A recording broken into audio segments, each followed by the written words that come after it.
there are so many instances of outright discrimination and even murders by police, although they may not have been called that. For example, there was the Robert Reese murder in the spring of '64. Well, Robert Reese is somebody I knew personally.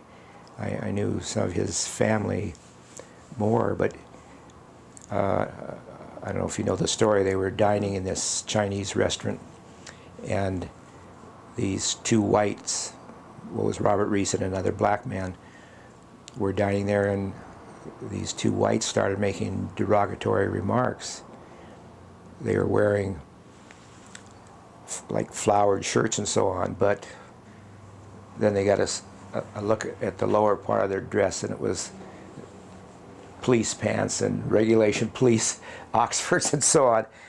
And so Robert Reese and his friend decided they better get out of there.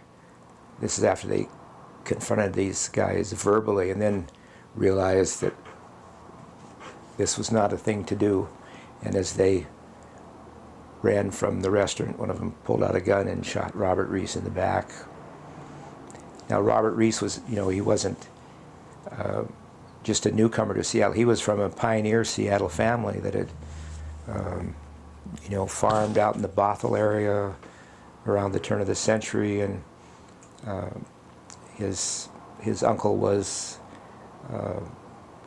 became one of the bishops in the Church of God in Christ. And that sort of thing occurred all too frequently. I'm sure there was several murders a year of black men by police officers under one guise or another.